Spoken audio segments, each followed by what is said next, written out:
Bom, então, princípio seguro, serviço seguro de Madhava Maharaj.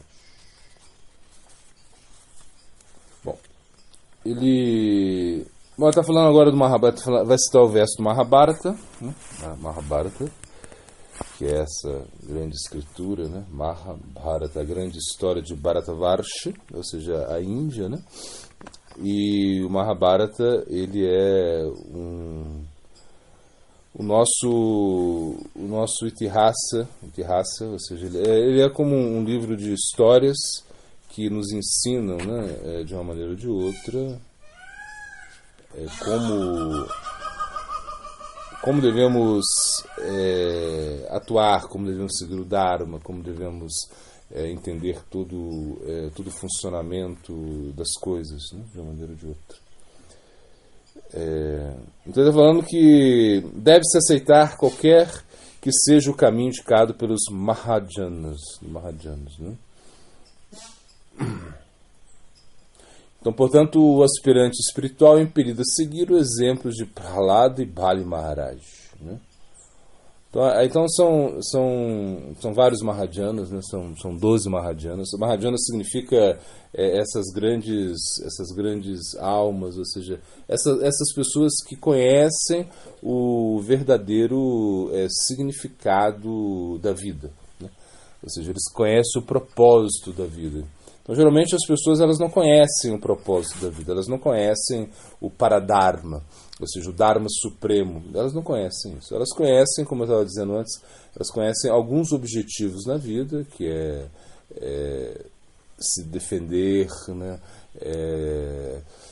Desfrutar, ser ético, e de certa maneira elas podem até conhecer esse dever que é se liberar do mundo material. O mundo material ele é considerado uma prisão, ou seja, de certa maneira nós estamos numa prisão, todos estão na prisão aqui. Se você está no mundo material, você está na prisão. Tem alguns que têm algumas regalias na prisão, outros sofrem mais um pouquinho na prisão.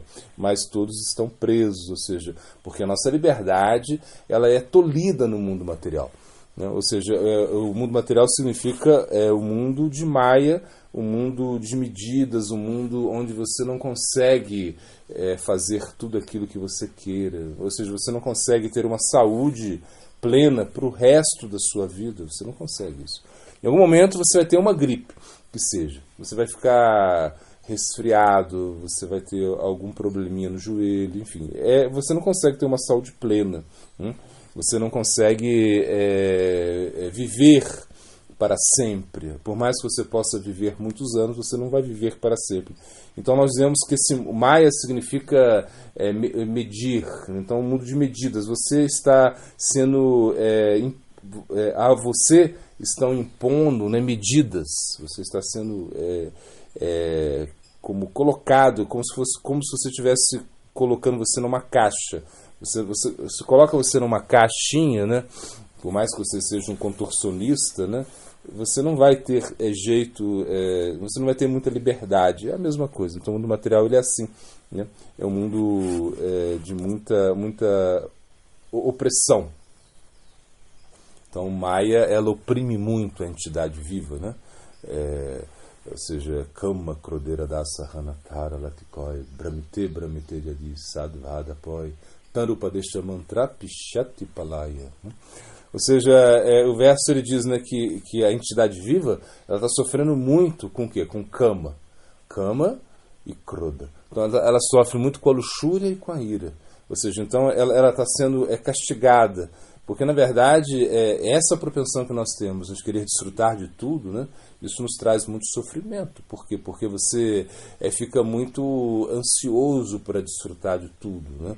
E se você não consegue o desfrute, se você não consegue satisfazer o seu desfrute, vem a ira. A ira é o que? A ira é uma frustração, porque alguma coisa deu errado. É como uma criança, né? A gente vê uma criança, a criança ela é muito espontânea, né? Então ela vai entrar no mercado e ela, de repente ela quer uma coisa. Se a mãe não dá, ela começa a gritar. E se a mãe insiste em não dar, ela começa a berrar, a gritar, a chorar, aquela coisa que a gente já viu essa cena várias vezes. A criança ela não tem muito controle, ela quer tudo. E a mãe, claro, ela não pode dar tudo para a criança. ainda que ela queira dar tudo para que realmente a criança fique tranquila. E hoje parece que está mais fácil, porque você dá o celular na mão da criança, ela já fica mais tranquila. Mas isso não vai resolver o problema dela, isso só vai trazer mais problemas, né? Então, na verdade, Kama, Krodha, esse castigo da energia ilusória, a entidade viva está sendo castigada. Quando, aí ele fala, né, ou seja, de universos e universos, né, Brahma, você está viajando, né, nós estamos viajando, né, por vários universos, né? Então nós não acreditamos que esse é o único universo que existe, ou seja, que esse é o único planeta que existe. Na verdade, até os cientistas mesmo, eles não acreditam nisso, ou seja, eles acreditavam que existia uma galáxia, depois chegaram à conclusão, depois de muito tempo, né, com vários universos, depois chegaram à conclusão que existem mais de 5.000 galáxias. E, na realidade, a gente sabe que existe vida em todos esses universos, ou seja, a Terra não é o único local que existe vida, mas em todos esses universos existe esse fator da miséria, do nascimento, da morte, ou seja, então a entidade viva ela tem que se submeter a isso, né? Já essas grandes personalidades, os Mahāyanas, eles pensam diferente. Eles querem uma solução definitiva para a vida deles. Na verdade, eles são até perfeitos, mas eles querem ensinar as entidades vivas. Por exemplo, Prahlada Maharaj, a história dele, ele era um grande devoto, né? Mas seu pai era uma pessoa completamente adversa, né? Ele era como um demônio, ou seja, ele tinha uma natureza demoníaca. Ele queria que Prahlada simplesmente fosse um político, fosse um administrador. Ele queria que Prahlada entrasse em guerra com outras pessoas, usasse de diplomacia. Ele queria que Prahlada aprendesse isso. Entretanto, Prahlada era um devoto e ele não queria saber nada disso. A única coisa que ele queria saber era Shravana, Kirtana, Vishnu, Smarana, etc. Ou seja, ele queria o quê? Ele queria escutar os nomes de Deus, ele queria escutar as escrituras, né, que falam de Deus, ele queria